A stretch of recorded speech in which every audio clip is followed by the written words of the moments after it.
Acharya, you spoke about to pause in your life. So when I was hearing to that, so usually I see when I go back in my daily routine, uh, I don't see these pauses coming. I usually feel that it must. For example, in this session when I was listening, I felt that pause coming up. But usually when we go to back to our daily living, we usually have a lot of things, and then this pause doesn't come. And at the same time, you have also like told us that you must have a life wherein there is nothing like no there's nothing where you even have a thought for yourself. So how to See, in the ordinary life, if you take a pause, that pause will ruin you. That is why so many people prefer very occupied and busy lives. Because if they pause, if they have spare time, they will necessarily do something self-destructive. Don't you see that? The moment a person has spare time, what does he do? He self-destructs. So,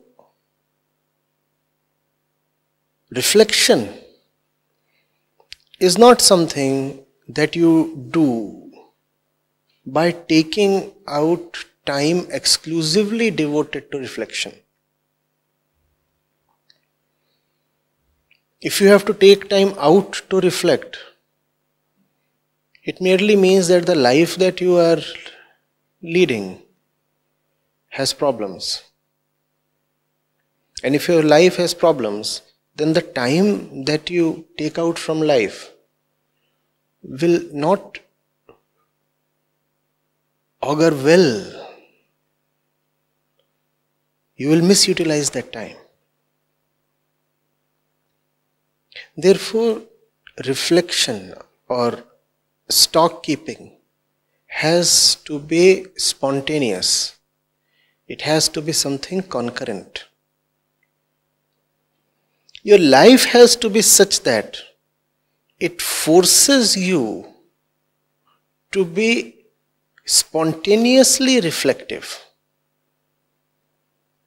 Only when your life is bad, you will not be spontaneously reflective. Then you will want exclusive time for reflection, like people want spare weekends. But the moment you want exclusively devoted time for reflection, you have already proven to yourself that you are leading a bad life. Getting it? The life is good. Who will have the time to break away from it, even to reflect? Life is great. Who wants to even reflect at it? Lead a life, I repeat, that forces you to be spontaneously reflective. That must be the kind of work you pick up, the relationships that you make. They should not allow you to stay unconscious. If you stay unconscious, you should receive a jolt. And reflection has happened. Why must you reflect after 24 hours? If you are falling asleep, then the reality check, the reminder should come immediately. Or do you want to waste the entire day and then reflect in the night and conclude that the day was wasted?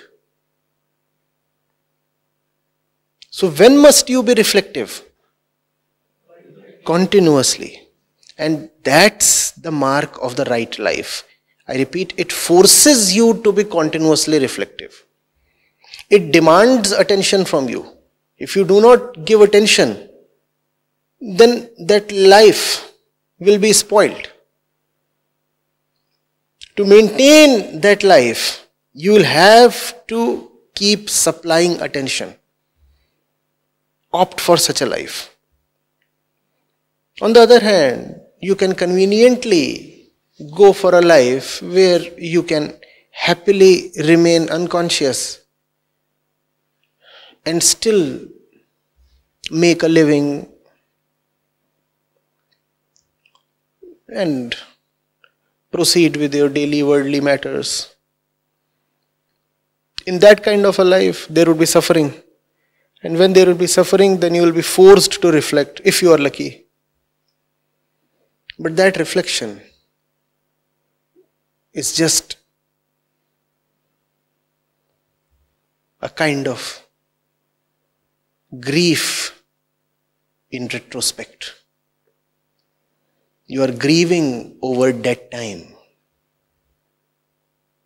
It's gone. What's the point in reflecting now? Therefore, all reflection, all attention must be in the moment.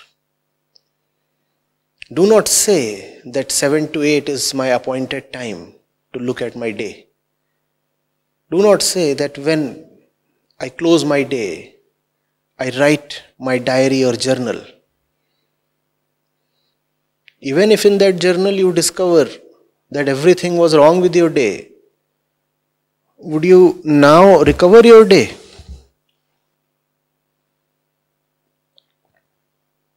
Be so occupied with the right life that you do not even have the time to write a journal. And when I say be so occupied, I mean attentively occupied. I'm not talking of unconscious occupation. I'm not talking of mechanical movement. I'm talking of a complete, continuous flow of conscious activity. That's how you should be. You must be in such deep love with perfection that anything short of that should just shake you up. The word that I just uttered was suboptimal. The thing that I just did was avoidable. The task that I just completed was qualityless. This should be clear to you even before that task is completed. That you are losing it should be clear to you in the very moment when you are losing it. In fact, it should be clear to you even before the moment you lose it. The warning should come in advance. A little bit in advance. When you are in love, that happens. You become very sensitive to all that can go wrong. You have something very precious with you. You do not want to lose it. You are continuously alert. Getting it? And when you are not continuously alert, then at the end of the day you say, please give me half an hour to take stock of things. Please give me half an hour to make sense of what I have been doing since the last 10 hours. If you now require time to make sense of what you were doing since last 10 hours, what the hell were you doing since last 10 hours? Surely something very unworthy, no?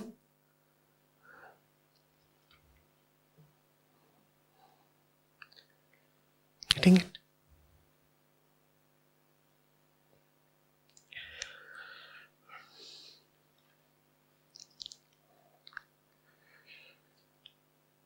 Brooding or contemplation is a good thing, but only for those who are not living rightly. They must contemplate. The best thing is to live so rightly and so fully that there is neither a need nor the space and opportunity to contemplate. There is neither the need to contemplate nor the opportunity to contemplate. You are so full. That's the best thing. However, if you are living wrongly, then you must take time out, go somewhere, be on the hills for some 20 days and figure out that you have wasted your life.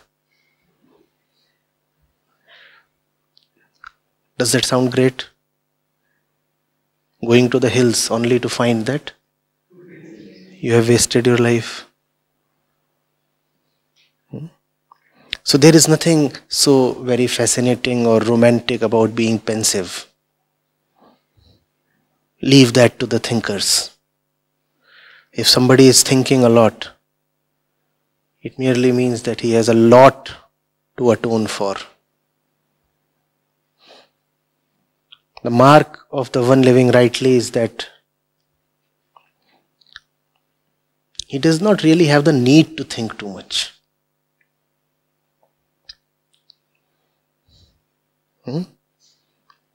Thought in some way is a compensatory mechanism.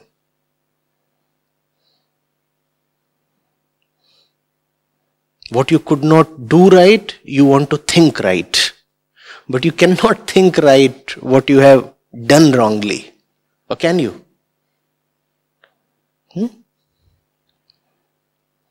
In the answer sheet, you spoiled a mathematics question. And now, once you are out of the hall, you are mentally solving the problem and doing it right.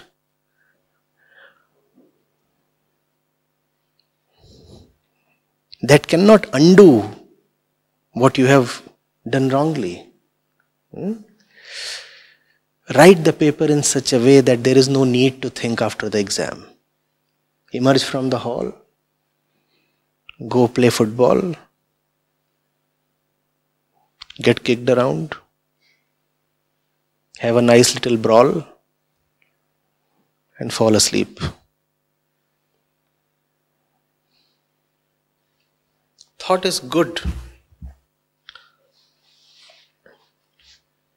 when you are in a bad situation and you want some incremental improvement. But a thinker is not of much use in missions that require total dedication. Because a thinker will always remain uncertain.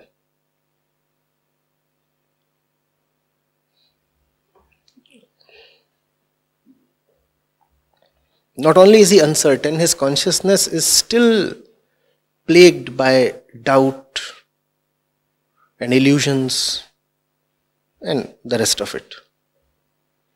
He has not yet sorted it out. And if he has not yet sorted it out, how can you push such a person into the battle zone? He is inwardly already at war. How will he fight for any kind of mission? In our kind of work specifically, we require people who are internally very sorted, who are not found sitting in some forlorn corner and brooding and envying the rabbits.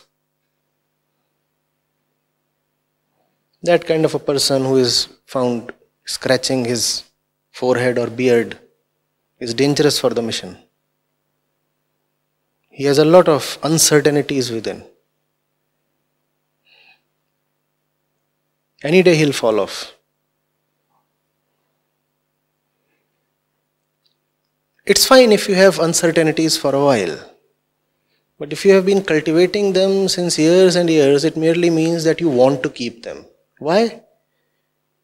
Because certainty requires sacrifice. And in uncertainty there is security. In uncertainty, you are keeping 1, 2 or 4 many options open. I'm uncertain, so many options are open. That gives you security. Certainty means committing yourself. The ego does not want to do that.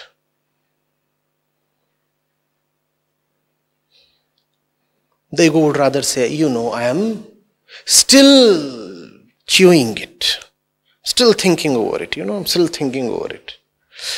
It's not that I have problems with thought. What I'm saying is that at a certain level of work, thinkers are problematic. At the same time, at lower levels of work and existence, thought is a great faculty. We require more people who think and think deeply.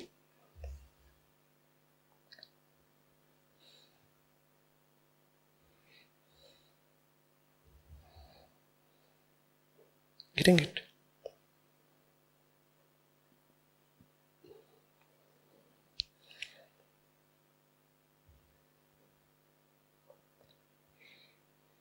When you are thinking too much, that which you are calling as reflection, spare time for reflection, would essentially be thought.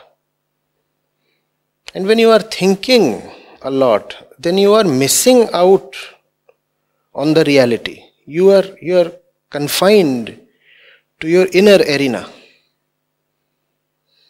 And there is some kind of a silly game going on there, and you are charmed by it. You're not available anymore. You're not available to reality. You're not available to the fact. You're not available to action. You have been handicapped by your internal demons.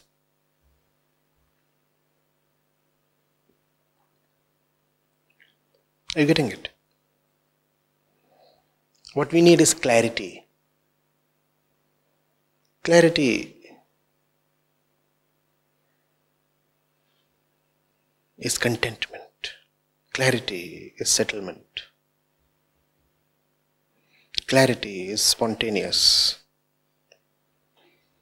I immediately see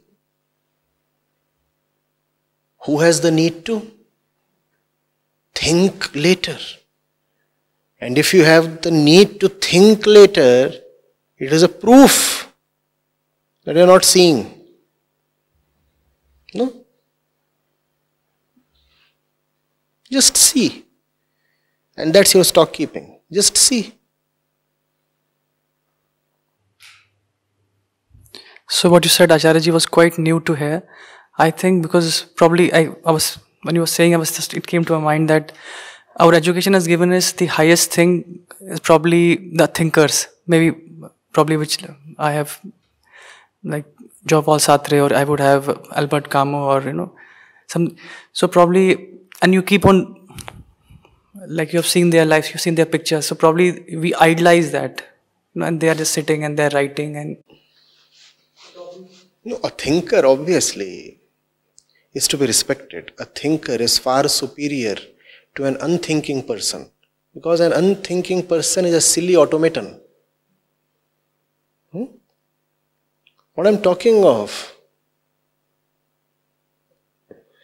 is the spiritual zone. In that zone, thinking is not to be taken as something very worthy or desirable.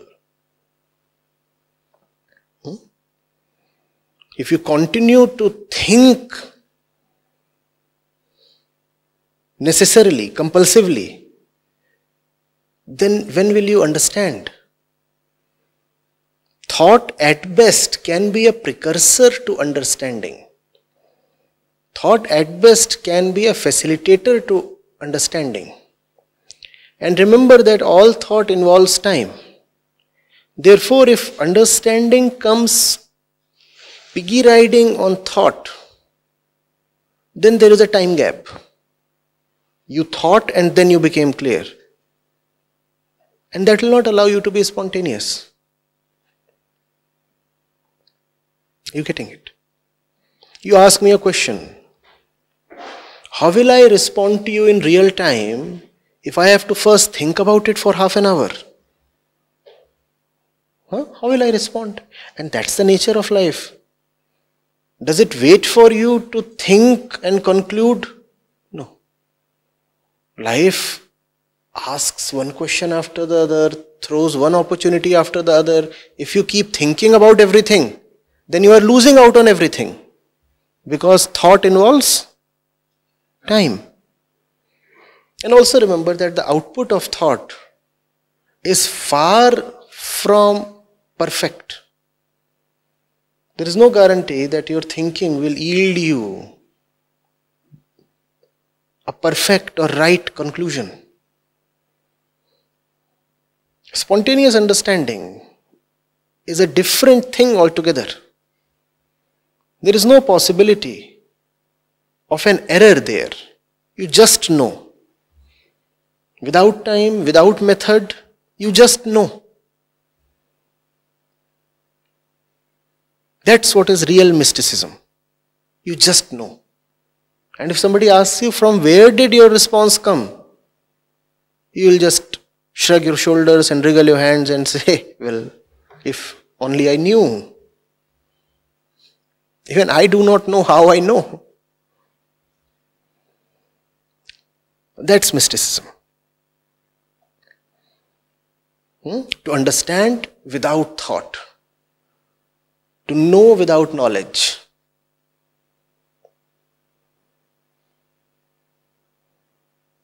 To know without time.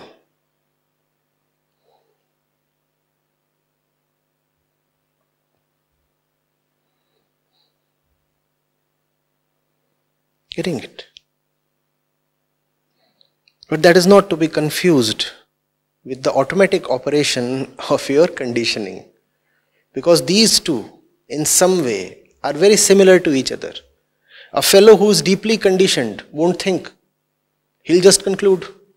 At the same time, the Rishi of the Upanishad won't think. He would just know. So these two look dangerously similar. You have to be careful. Therefore, thought has value. Thought has value for the conditioned mind. Because it allows you space to temporarily at least break away from the conditioning and look at it.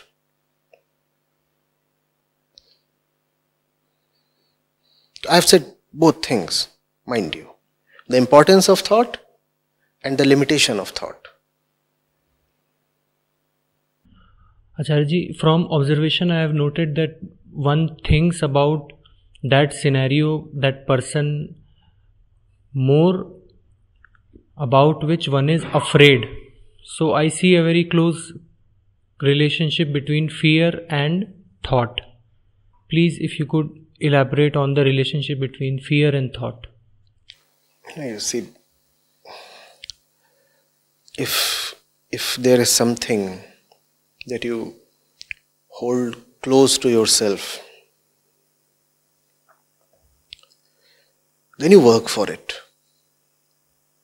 Right? You work for it, and if you feel it's secured, then all is all right, there is no need to think. And if it's still not secured, then you continue working for it. In either scenario, where do you get the time to think? If I am fearful about something, if I think I might lose something, what do? If I am an honest person, if I have some sincerity, what will I do? I'll work. I'll do whatever it takes to be with that thing, not lose it. I work and work.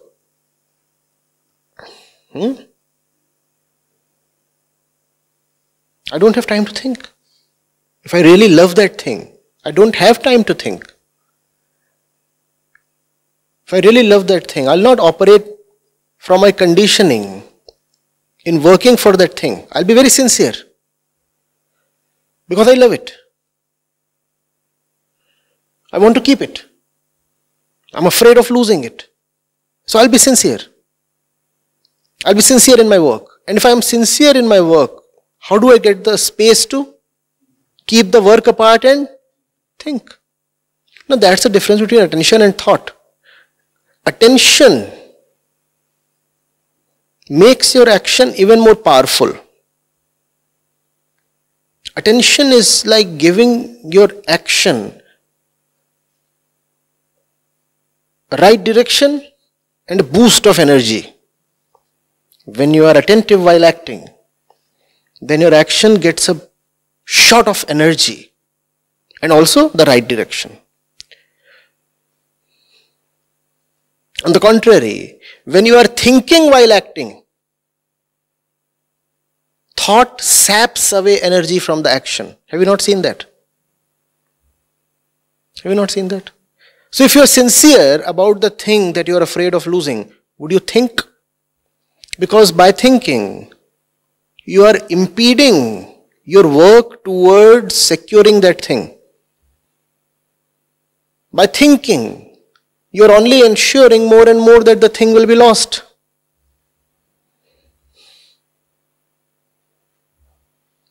What kind of an inner slyness it is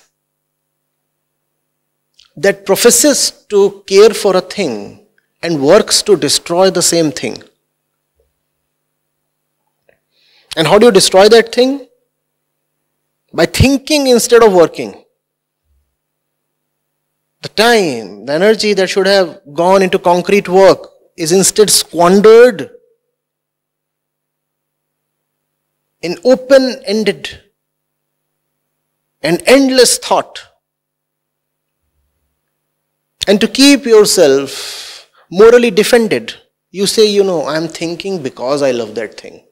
Because I am afraid of losing that thing. Had you really been afraid, you would have worked. No? Had you really been afraid, you would have worked. The house is on fire.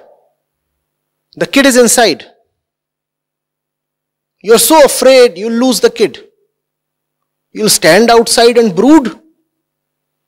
Tell me, what do? You would leap into action. You would jump into the fire. Instead of jumping into the fire, you would have found scratching your forehead and your beard and posing as a philosopher. And the child is turning to ashes.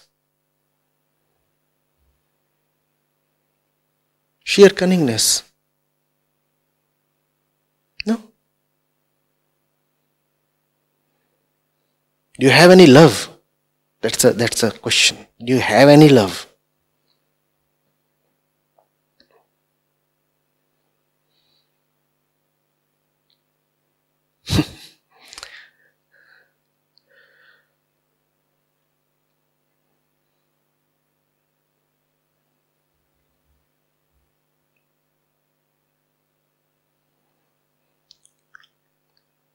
Do you have any love? Have you ever loved?